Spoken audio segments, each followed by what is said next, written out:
I kind of missed a few um, topics when we were talking about abnormal psychology. So I need to back up just a little bit because there were two other topics that I wanted to make sure we covered. Oh, geez. Come on, get up there. Covered before we moved on. So I'm going to share my screen and get everything set up here. We'll do this.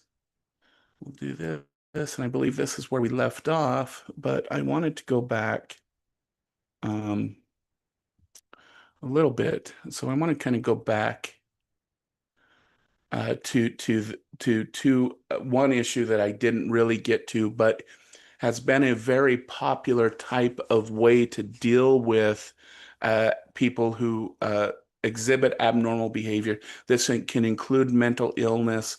This can include even in some areas, people who have drug and alcohol issues. This is people who commit severe criminal behaviors and criminology. Um, and so this method of dealing with these individuals is goes beyond just people who are perceived to be mental ill, but the one that we didn't talk about last Thursday was banishment. And banishment is still actually used today. In fact, when I first moved to work at Tonatham Community College, there was a community considering to banish an individual out of the community. And so it's still used today and it's used widely throughout the world. And so um, this is still a method of behavior control today.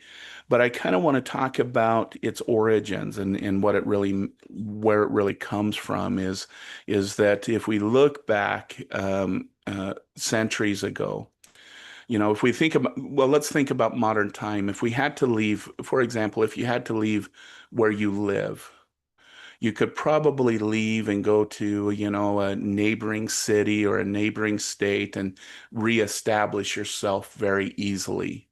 And that would be a pretty easy type of um, um, system. Oh, the screen is white. Thank you for pointing that out. Let me see if we can get that corrected. There we go. Thank you for giving that message. I apologize that that was white. I should have checked. I apologize. Thank you. Um, and so today, if you think about being kicked out of your home or kicked out of it really isn't a death sentence. Okay.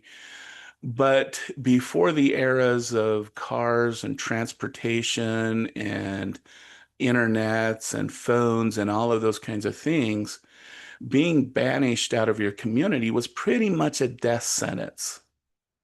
And it wasn't just that you could walk to the next village and say, "Hey, they kicked me out. I need a place to stay." So for centuries, cross-culturally, to be removed from a community was pretty much a death sentence. Okay. Now, you may be asking, why does this fit under moral corruption theory? Well, when we look at least from Western and when we look at some of the evidence from the Aztecs and here in the Americas and some of the indigenous tribes in the East, it was believed that in order, if you can't cure somebody through something like trephining or something like that, and they keep continuing to do the behaviors despite all of the treatments that the community provides, that ultimately they need to be removed for the safety of the community because you don't want that bad spirit to spread in the community. And so it was banishment that was chosen as the ultimate um, um, um, uh, punishment for an individual. Okay. But this served two kind of purposes. One is you have the fear of banishment. Okay, is if because you know if you're kicked out of your community, you're not going to survive very long. But it also created what's called a community fear. And if you read the stories, for example, about the dark forest, um, that don't go into the woods because there's demons and there's devils and there's creatures that will get you. Well, that is from all of the people that were banished from the community. So the belief was is that you kick the people out of the community. They went into the forest, whatever it may be, and they probably died. And what was left is the thing that survives. What is a thing that survives? That demon or devil that possessed that individual. So that is what possessed the forest. Okay. And so it served a purpose. It created fear about leaving the community. And it also created fear about displaying some abnormal or criminal behavior or mental illness. So you kind of kept yourself in kind of in check. Okay. And so when you read about the dark forest, this is kind of where this comes from, this idea or this attitude. Hey, gang, hold on for just a second. I will be right back in just a minute. Give me about 4 minutes.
All right, sorry about that, gang. I had to grab something real quick. Um, sign something real quick. Okay, anyway, so that was the other type of kind of way of dealing with people who were considered abnormal or attributed some abnormal behavior. So I just wanted to cover that because I realized I didn't do it last time. So, all right, we went through these early theories. Let's go ahead and get where we were for today. So, before we get into describing some disorders and whatnot, I did want to just kind of take a minute and talk about some of the ways that that disorders are seen from a modern perspective. Okay, and I hope from last Thursday's discussion about expert witnesses that you realize that the science of mental illness is not necessarily where it is with the science of physical illness. That really, It's really in its infancy as far as a science. And so with it comes several theories. Any new science or study of something comes up with lots and lots of theories to try and explain what the root cause of a given disorder is. Okay. And then over time, what we hope to do is refine it to one singular theory. So, if we look at things like physics, if we look thousands of years ago, there were hundreds of theories of motion and force and all of those things. And over the centuries, we've narrowed down to some pretty specific, predictable theories. Okay, and that's kind of the idea. What I would encourage you to do to think about if we're thinking about these theories is they all have their own limitations. So where one stops explaining something, another explains that part. Okay. And so while there is different theories and different camps, they all kind of explain some different part of psychological disorders and abnormal behaviors. Okay. So let's just go through these really quick. I don't I think we need to get to in them too much detail, but let's look at these from each of these perspectives. As that whoa, probably darn it. The theory we've been talking quite a bit about is again is the psychoanalytic psychodynamic view, Sigmund Freud and his group, where he believed that our disorders are caused by unconscious drives that are unknown to the individual, okay, or internal components. And indeed, we do know that from our conversations and sensations and perceptions that we do have an unconscious world that does prepare us for some type of action. And when we don't have the cognitive and behavioral resources to inhibit those unconscious driven behaviors set up by the limbic system, that those behaviors then can be the prominent thing that the person does. So we do know that there are unconscious drives, unconscious things that then do drive behavior. And it's in what creates dysfunction is when those unconscious drives and desires and abilities override our conscious uh, um, um, um, perspective or our conscious ability to handle them. Okay. So there is an unconscious component. On the humanistic end, the thing that we should note is that if we look at psychoanalysis with unconscious drives, if we look at things like behaviorism and biomedical perspectives, these are all deterministic theories, as we've mentioned at the beginning of the class, meaning that you don't choose how you behave and how you think. They're either driven by your unconscious drives, they're driven by a history of reinforcement and punishment, or they're driven by your genetic biological makeup, and you really don't have a choice in how to behave. What you try to do is try to manage those things. Okay. So this is where humanistic theory plays a role in that failure to strive to one's potential or being out of touch with oneself is what drives disorders. It's that loss of self, that loss of being able to lead the life that you want to be. But in this, in the humanistic perspective, you have the ability to grab that back. Okay. Behavioral theory is an idea of reinforce, and I should let me go back to humanistic theory. Okay. This is, for example, someone who has experienced trauma While in the behavioral, psychodynamic, and biomedical thing, there is no that your trauma is going to lead to some psychological dysfunction. You're not going to have a choice in that. Okay. What humanistic theory says is yes, that trauma kind of knocked you off your path and is leading you to places you don't necessarily want to be, but because you have the ability and the potential to overcome the trauma and therefore overcome whatever you're going through, you have that ability. So it's kind of a hope theory and a motivational theory that adds to the picture of disorders. Behavioral approach, again, this is about history of reinforcement, classical operant conditioning, the environment, all of those kinds of things are the causal part of a disorder. And I can bring up kind of this environmental social aspect because I'm gonna kind of combine our behavioral approach with our social cultural approach. That dysfunction is a dysfunction of society. That this is kind of a what is it called, a um, public health issue that really disorders, addiction, all of those things are public health issues that there's pockets where things develop. So, for example, if we look at suicide rates, okay, which is the ultimate end of someone's suffering from mental anguish, mental disease, mental issues, right? Um, if we look at that, there's pockets of high and low suicide rates. So if we look at, for example, Montana and Alaska, they have the highest suicide rates for the past about 30 years. They kind of go first and second place from year to year.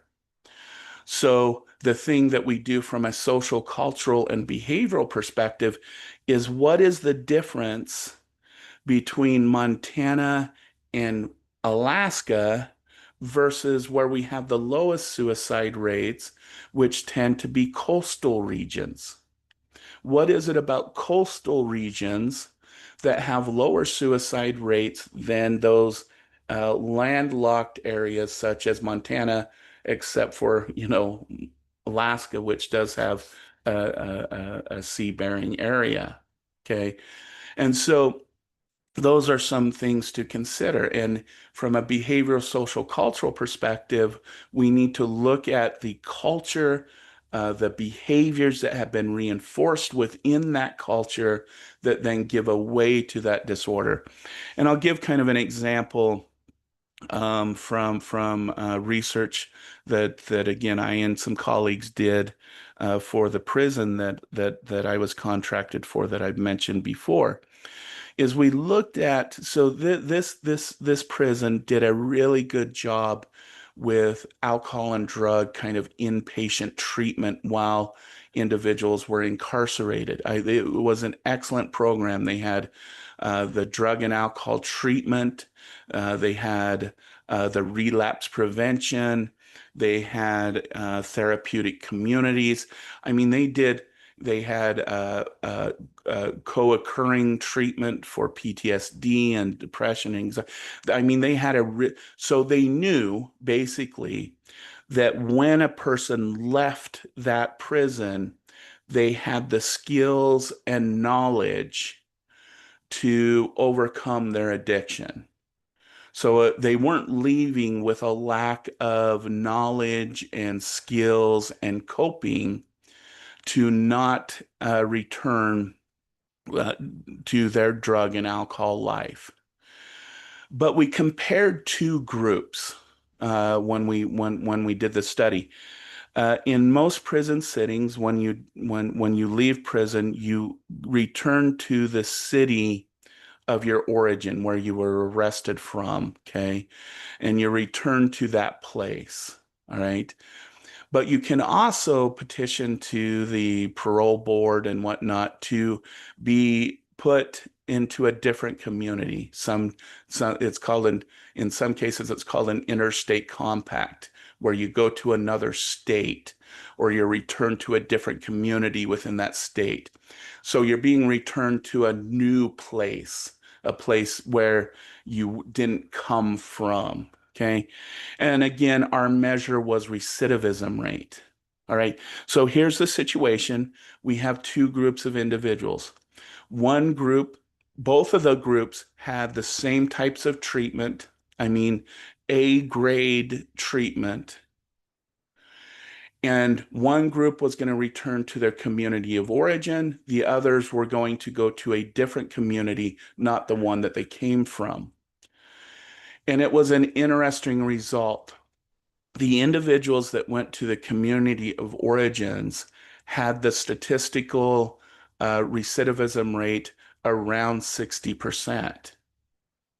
However, the individuals that went to a different community where they didn't originate from had a recidivism rate right around 23%. So almost more than half of what that group won.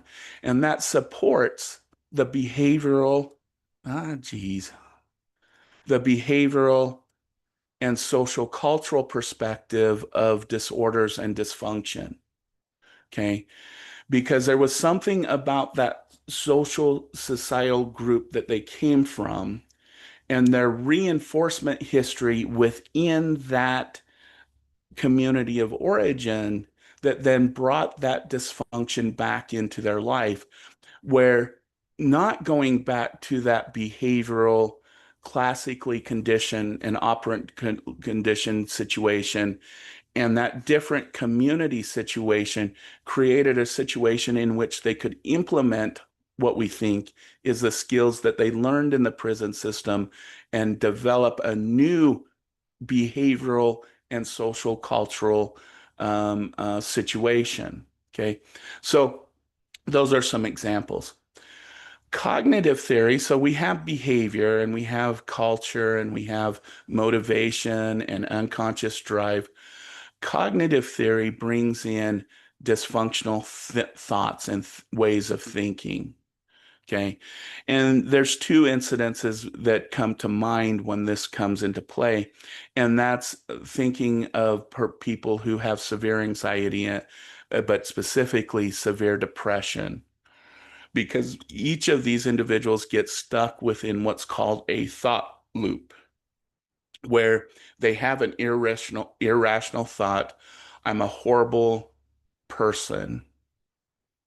And then they go through their day and look for everything that reinforces that they're a horrible person. And then they do what's called rumination. They continually to ruminate on everything negative that happened through the day. And that ruminating thought can't leave their mind. And it reinforces the depressive thoughts or the anxiety thoughts that they have. Okay. And this is called rumination. Okay. We also have different thought processes that often, and belief and attitudes that are cognitively based that tend to drive our life in the way that we think. Okay. If I were to ask, what is the number one predictor that someone will end up in prison? You might think of, and I'm talking statistically, it's a statistical prediction. What is the number one predictor? What is the most viable predictor? Okay. Um, and you might think, wow, social economic status. You might think aggression towards society. You might think of trauma. You might think of abuse. And you would be right on all of those things. Those are all good predictors of potential criminal behavior. But the number one predictor that statistically comes out every time is what we call anti-snitch behavior. Okay. And what is anti-snitch behavior is I'm not a snitch. I don't tell on people. I have this belief, this cognitive belief system that says, I see something, I don't tell. It's that kind of uh, deaf monkey, blind monkey. You see that figure. I don't tell anyone. I'm not going to snitch. I'm not going to do that. That is statistically actually the strongest statistical predictor of someone ending up in a prison situation, kind of a mind thing, right?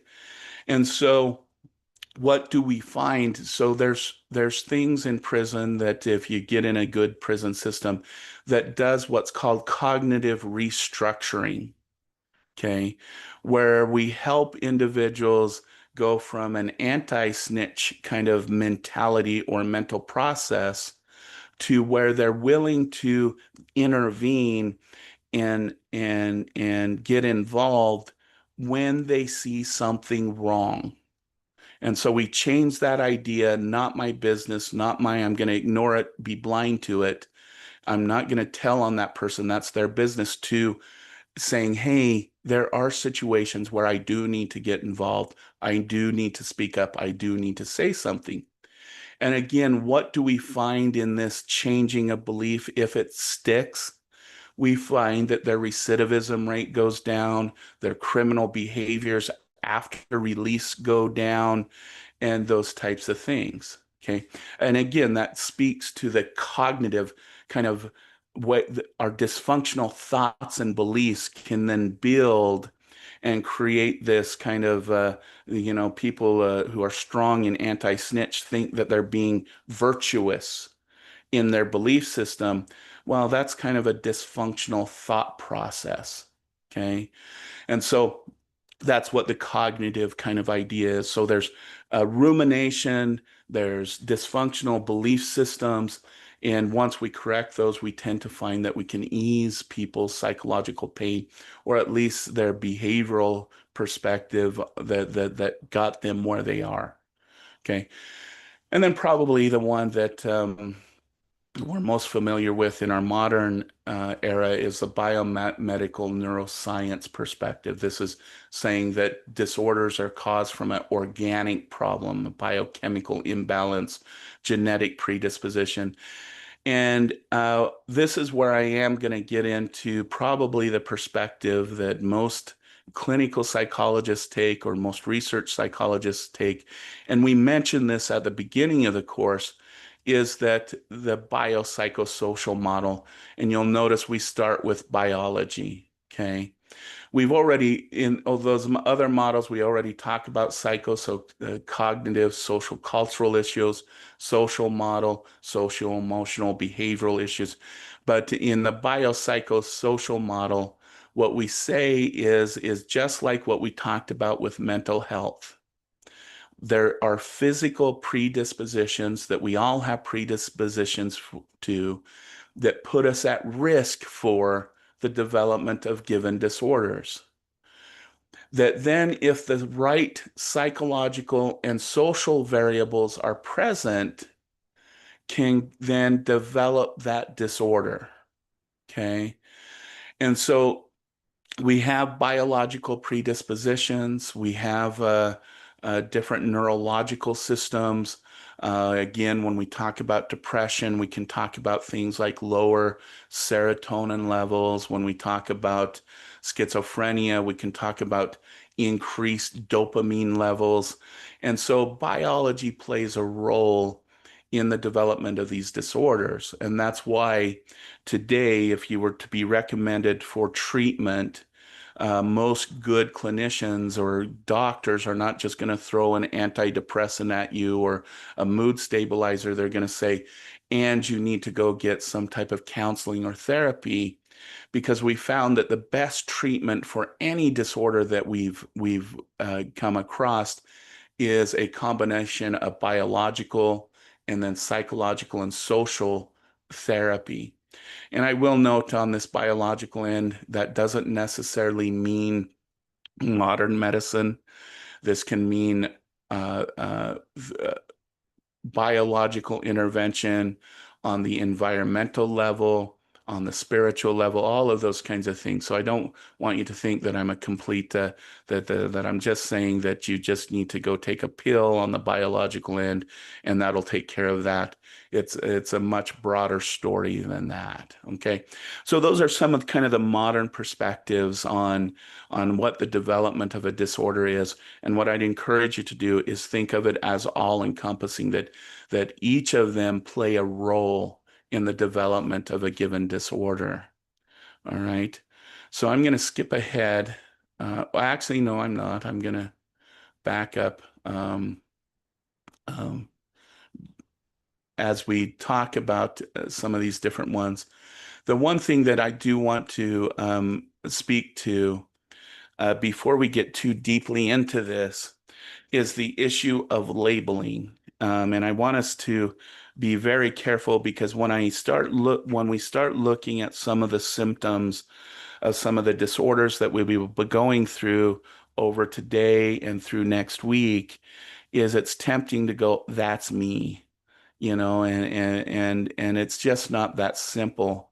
And it's important to resist labeling when you look at these issues, because labeling can have a huge impact on an individual. Okay.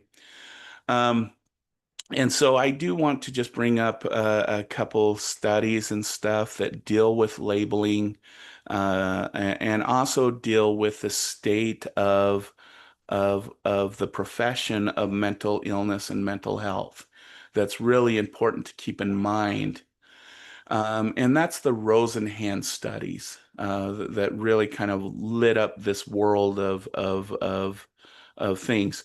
What Rosenhan did is him and about, I think it was about 11 others um, of his graduate students and whatnot went to inpatient centers along the East Coast. Um, and they all veined or faked symptoms of schizophrenia. They malingered symptoms of hearing voices and those kinds of things. And they were all admitted with a diagnosis of schizophrenia. Okay. Um, and then after being admitted, they no longer displayed any symptoms. They no longer said they heard voices. They no longer said they had delusions. They acted perfectly healthy individuals. In fact, in one case, and it's kind of a funny case, one of the individuals of Rosenhan, he was a clinical psychologist, and at the time, he was one of the number one experts in major depressive disorders. And he was in the office of one of the psychiatrists, and they got in this very deep conversation about depression, about the causes and everything else. And he revealed, yeah, I'm an expert in depression from so and so and whatnot. After they had this very intellectual debate, the psychiatrist wrote in his chart that his patients was having delusions that he was an expert in depression and treatment of depression, that he was having delusional grandeur symptoms. And so in the end, though, what's going to happen? So it was revealed to them that this was a study. They wanted to see if they could vein what would happen and then become well.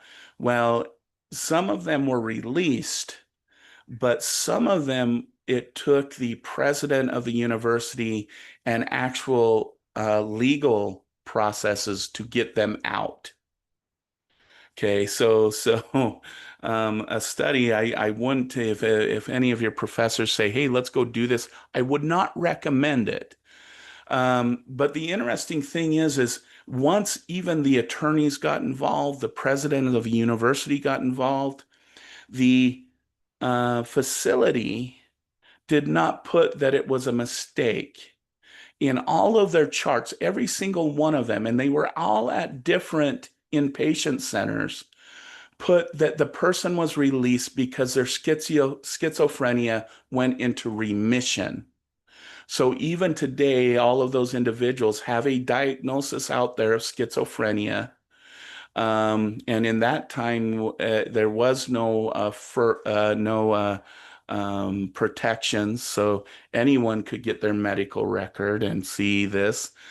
So it was kind of a big deal, especially during the time these studies were done. So, what does this say about the conditions, about labeling and professionals who think that they're correct? Okay.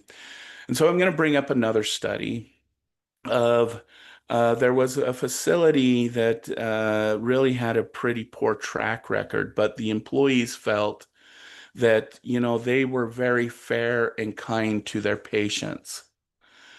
So they agreed that one facility would go to another facility and be patients for about a week or two.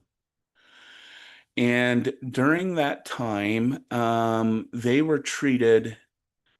found that they were treated so horribly by the providers and by the people that were working there that after that study was done and after that experience was done, some of them actually felt like they had the disorder that they were being treated for because of the ignorance and arrogance of the providers in that inpatient center.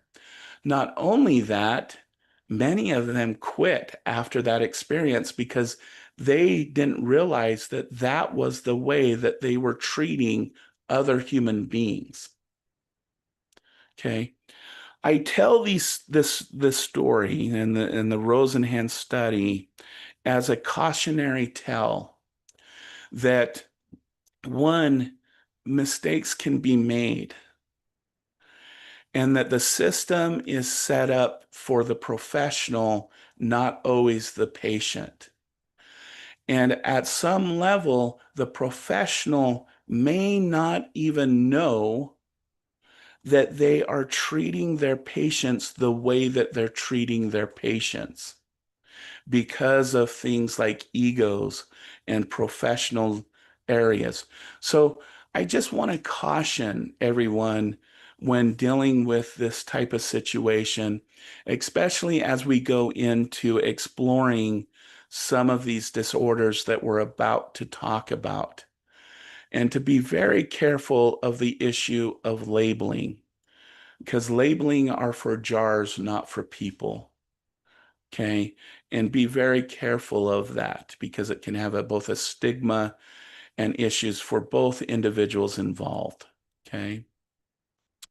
So we're going to come back to this issue before we go on um, later on, if we have time, to the issue of suicide.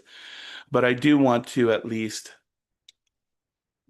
get us started on exploration of different types of disorders.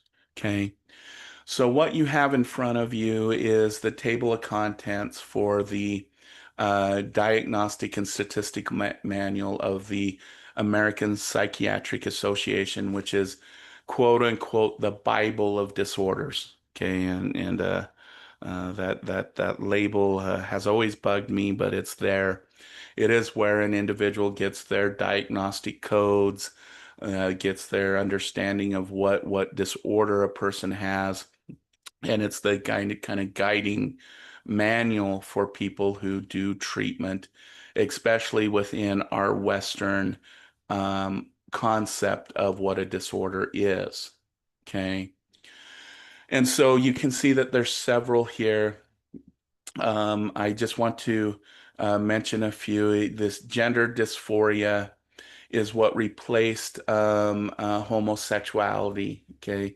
We no longer treat individuals who are, for example, transgender, gay, lesbian, all of the other terminologies that are out there for individuals who don't conform or to our dichotic disorder perspective. Okay. Individuals who are confused by their gender or by their sexuality are the individuals that we are concerned about.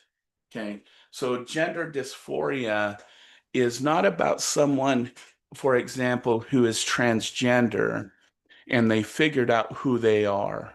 They're comfortable with who they are. No, gender dysphoria is meant for individuals who have a true confusion. They have anxiety and depression about not knowing who they are, either gender-wise or human sexuality-wise. So I just wanted to bring that up as a kind of some of the disorders that we look at versus the past. Of course, we have the feeding and eating disorders and all of those. But when it comes down to it, we can really kind of group these disorders into kind of four categories. Okay.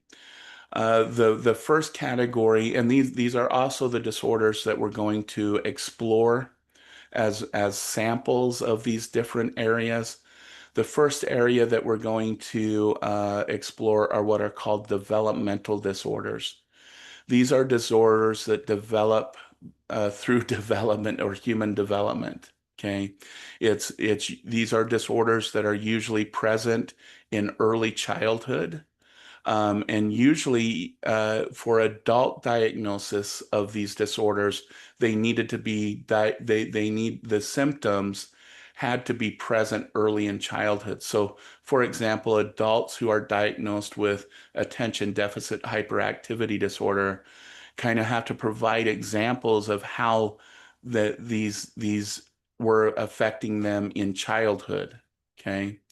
And then, of course, one that we should explore because of the increasing rates statistically is autism spectrum disorder. That's one that has been very prominent in the news and within in community. So that's one that we will explore as well. The second category deals with moods. Okay, so these are mood disorders. These are either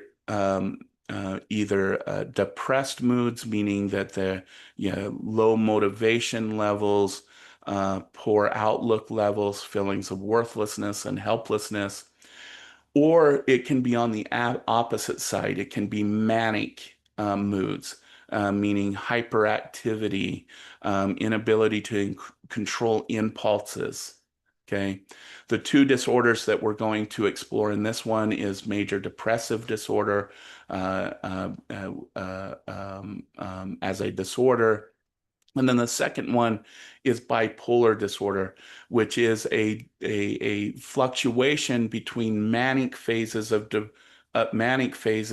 deep depressive phases in type 1 bipolar. But we'll get into that a little bit as we get into that disorder. Okay. And then there are stress-related disorders. So this is where a person becomes hyper stressed or hyper vigilant and hyper attentive. And so this includes things like anxiety disorders. And this is when we talk about someone with anxiety disorders, we all know that we have anxiety. We all have anxiety. An anxiety disorder is when a person is in a situation where no anxiety should exist, but anxiety is present. Okay. And then we'll talk about post-traumatic stress disorder, which is a stress disorder associated with some type of trauma, whether it be acute or chronic, as we've talked a little bit before in previous classes. And so we'll take a look at that and look at some of its potential treatments. Okay. And then we'll get to psychotic disorders. Okay. Um, Psychotic disorders, its most basic definitions are kind of breaks from reality. Okay. Where an individual isn't completely connected with what is in the kind of rational, objective world. And the two disorders that we're going to look in this one is schizophrenic. The probably the more well-known one is schizophrenic spectrum disorder. This is where a person has things such as delusional thinking, hallucinations, auditory, visuals, olfactory, um, and whatnot. And then we're going to talk about personality disorders, which kind of fit under psychotic disorders, but I am going to put some um, um, um, um, qualifiers under this. But the main one that we're going to look at is borderline personality disorder, which is a disorder that, if you can imagine the term borderline, it's someone who is like walking on a fence, and on one side of the fence is sanity, on the other side of the fence is insanity. And you're not sure where they're going to be from day to day. Are they going to be in the rational, sane world, go to work, do their work, do those kinds of, or are they going to be on the insanity part where they start doing very self-destructive behaviors?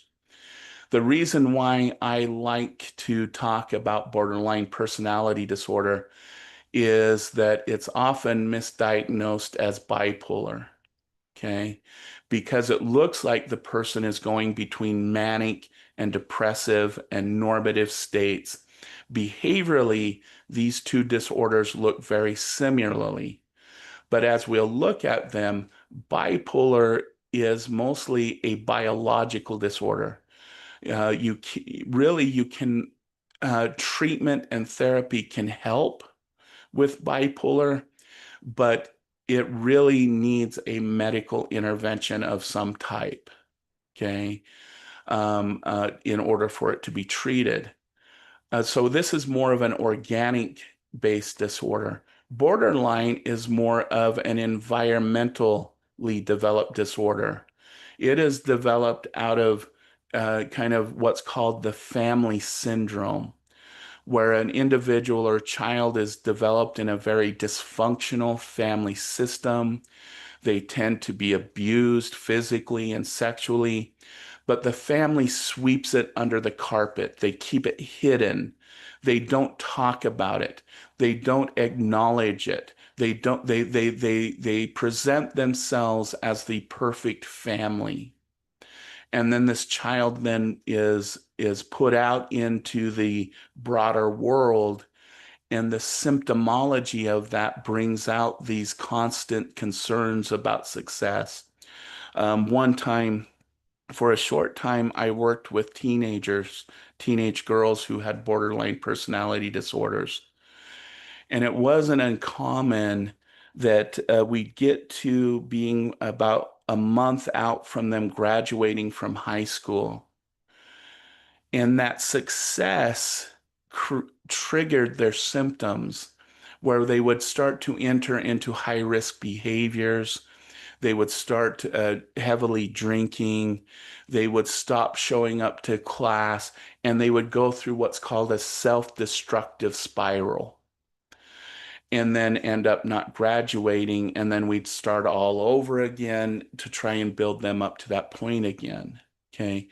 So these disorders are often misdiagnosed with each other. So it's a good idea to kind of look at what is the difference between bipolar versus borderline personality disorder as we move along. Okay. So I'm just going to introduce the idea of autism, but we'll go through the full symptomology and whatnot this coming Tuesday, but I at least want to introduce it. First of all, autism is, I'm actually going to stop. Well, no, I'm going to talk about what is autism first. First of all, we need to understand that autism is a social disorder. Okay. It's not a disorder of intellect. It's not a disorder of developmental delay. Hold on, just, oh, I gotta sneeze. It's not a disorder of behavior. It is primarily a social disorder and a social dysfunction. The behaviors that look like it's a behavioral developmental disorder are a consequence of the social disorder that drives it. Okay. Autism is primarily driven by the inability to develop relationships, understand the self in relationship with other people. Secondarily, it is a disorder of the stemming behaviors you see, the rigidity in behavior, the inflexibility of behavior. All of those are a consequence of this social disorder. Okay. Now, I just want to touch on this before we leave today because since the 1990s, we've seen an existential increase in the diagnosis of autism, and everyone thinks that it's becoming more prevalent, it's becoming more of an issue, and I just want to kind of speak to kind of this myth from the beginning. All right. First of all, is our change in diagnoses. Okay. Autism was first discovered in the 1940s, 1930s, somewhere around there.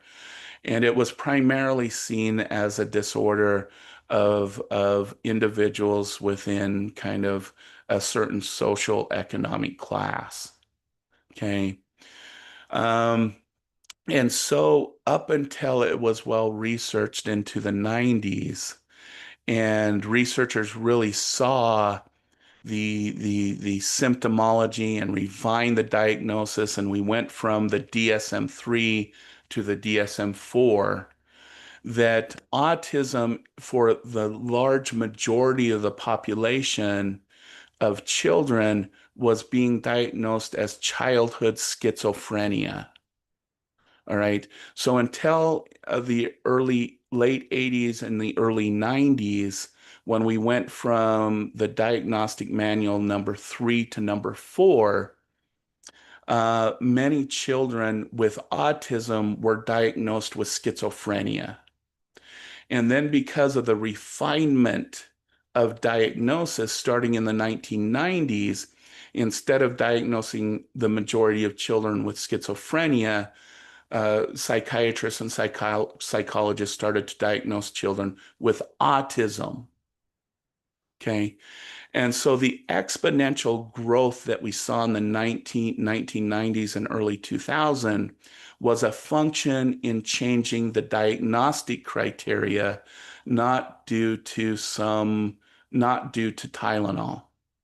Okay. And then what we see starting in the 2000, because there were these children that once were seen as schizophrenia, but now are seen as autism, there became an awareness. And because we had an explosion in diagnosis of it, there became an awareness of autism as a social disorder, not a disorder of psychosis or biological origins of the biological origin, even though it is, we see this public awareness of it. And this public awareness now has increased our awareness of autism, which then probably accounts for the increase in diagnosis and treatment of autism. And then we get to DSM-5, where there were disorders related to autism, such as Asperger's disorder, which is a milder version. It still affects children, don't get me wrong, that the symptoms are a lot like autism. So when we go from DSM-4 to DSM-5, we find other disorders that fit within the autism spectrum absorbed into the diagnosis of autism. So around 2010, 2011, we get another large increase of the diagnosis of autism, not due to the increase of prevalence of autism, but because from DSM-5 to DSM-4, we then combined other disorders that fit within the autism spectrum disorder diagnosis. So I just wanted to bring that up because there's a lot of, I think, misinformation about why there's been such an increase in the diagnosis of autism. And I really would encourage you to think of about it as a refinement of the diagnosis And the change from originally diagnosing children with schizophrenia to diagnosing them with autism, and then the public awareness aspect of it. And then when we change from 4 to 5, it absorbs some of the other disorders that also were had the similar symptomology of autism. And so I just want you to kind of think about that and consider it as the explanation of why we've had this increase in diagnosis of autism. But it takes a little bit of thinking to get to that point instead of being tempted to think that it's about Tylenol or vaccines or something like that.